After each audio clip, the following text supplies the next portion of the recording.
দেখুন 29 তারিখ থেকে ঝাড়খণ্ডে লাগাতার আন্দোলন চলছে, ফলে ককরোচ জনতা পার্টি তারা তো শিক্ষা নিয়ে কথা বলেছিল, সেই অর্থে তো কোনো হেলদোল তাদের ছিল না।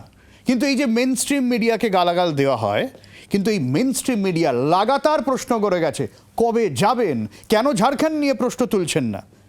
এইবারে প্রশ্ন উঠতে লাগলো যে ঝাড়খণ্ডের জন্য তারা চুপ, এই প্রতিবাদ কি সিলেক্টিভ। তাই অবশেষে ঝাড়খণ্ডের ছাত্র আন্দোলনে শরিক হতে আরশোলাদের নেতারা রাজি হয়েছেন। এবারে যন্তর মন্তরের মতোই তাদের দাবি দেওয়ার ঝাঁচটা কি থাকবে, প্রশ্নটা উঠছে। কারণ এবার তাদের টার্গেট কিন্তু বিজেপি নয়, ঝাড়খণ্ড মুক্তি মোর্চা আর কংগ্রেস হবে।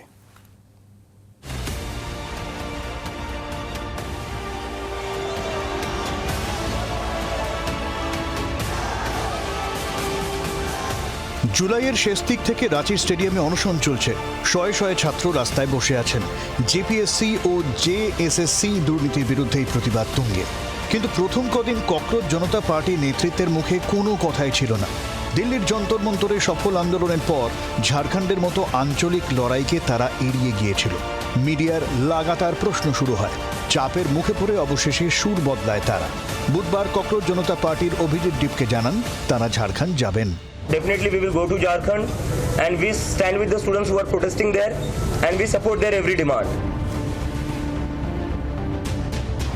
আন্দোলন যখন ঝাঁঝ বাড়াচ্ছিল, তখন জাতীয় স্তরে লাইমলাইটে থাকা এই সিজেপি কেন চুপ ছিল? আঞ্চলিক বা নিচুতলার লড়াইকে প্রথমে পাত্তা না দেওয়ার প্রবণতা কেন দেখা গেল?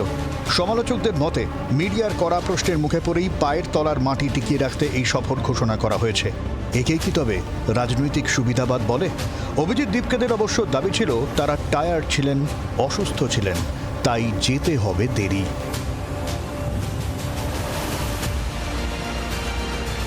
সরাসরি রাজনৈতিক দল হিসেবে ময়দানে নামার সাহস কি নেই আরশোলাদের? এদিন ডিপকে আর সৌরভ দাসরা পরিষ্কার জানিয়ে দিয়েছেন আপাতত তারা দল গড়ছেন না, সিজেপি শুধু একটা প্রেশার গ্রুপ হিসেবে কাজ করবে।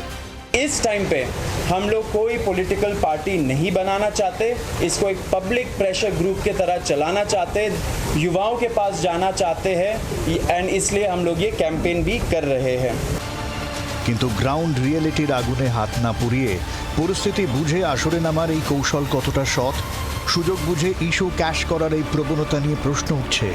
জাতীয় স্তরের এই সংগঠনের সিলেক্টিভ আউটরিচ কতদিন টিকবে? ঝাড়খণ্ডের মাটি থেকে এই প্রশ্নটাই এখন জোরালো হচ্ছে। ব্যুরো রিপোর্ট, জি 24 ঘন্টা।